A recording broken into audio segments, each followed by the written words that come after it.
ਸਾਦਗੀ ਪਰਮ ਸੁੰਦਰਤਾ ਹੈ। ਖਿਮਾ ਕਰਨਾ ਸਭ ਤੋਂ ਵੱਡਾ ਬਲ ਹੈ। ਨਿਮਰਤਾ ਸਭ ਤੋਂ ਵੱਡਾ ਗਹਿਣਾ ਹੈ। ਤੇ ਆਪਣਾਪਨ ਸਰਵ ਸ੍ਰੇਸ਼ਟ ਰਿਸ਼ਤਾ ਹੈ। ਆਪਣਾਪਨ, ਹੁਣ ਤੁਹਾਡਾ ਮੇਰਾ ਕੀ ਰਿਸ਼ਤਾ? ਖੂਨੀ ਰਿਸ਼ਤਾ ਤੇ ਹੈ ਨਹੀਂ। ਲੱਖਾਂ ਤੁਸੀਂ ਰੋਜ਼ ਸੁਣਦੇ, ਮੇਰਾ ਤੁਹਾਡਾ ਖੂਨੀ ਰਿਸ਼ਤਾ ਤੇ ਹੈ ਨਹੀਂ, ਪਰ ਇੱਕ ਆਪਣੇਪਨ ਦਾ ਰਿਸ਼ਤਾ ਹੈ ਨਾ।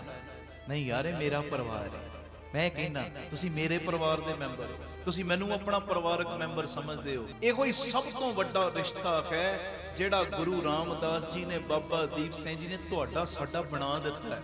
ਇਹ ਤੋਂ ਵੱਡਾ ਰਿਸ਼ਤਾ ਹੈ ਹੀ ਕੋਈ ਨਹੀਂ। ਬਾਕੀ ਰਿਸ਼ਤੇ ਸਾਥ ਛੱਡ ਦਿੰਦੇ ਨੇ, ਪਰ ਸੰਗਤ ਦਾ ਰਿਸ਼ਤਾ ਕਦੀ ਸਾਥ ਨਹੀਂ ਛੱਡਦਾ। ਆਪਣਾਪਨ ਸਰਵ ਸ੍ਰੇਸ਼ਟ ਰਿਸ਼ਤਾ ਹੁੰਦਾ ਹੈ। ਇਸ ਕਰਕੇ ਮੇਰੀ ਬੇਨਤੀ ਹੈ ਭਾਈ, ਜਿਹੜੀਆਂ ਮੈਂ ਗੱਲਾਂ ਕੀਤੀਆਂ ਨੇ, ਕੋਸ਼ਿਸ਼ ਕਰੋ ਥੋੜਾ ਥੋੜਾ ਆਪਣੇ ਜੀਵਨ ਦੇ ਵਿੱਚ ਲਿਆਓ। ਆਖੋ ਧੰਨ ਗੁਰੂ ਰਾਮਦਾਸ ਜੀ, ਧੰਨ ਗੁਰੂ ਰਾਮਦਾਸ ਜੀ। ਪਿਆਰ ਨਾਲ ਲਖੋ ਨੇ ਜੀ, ਧੰਨ ਬਾਬਾ ਦੀਪ ਸਿੰਘ ਜੀ।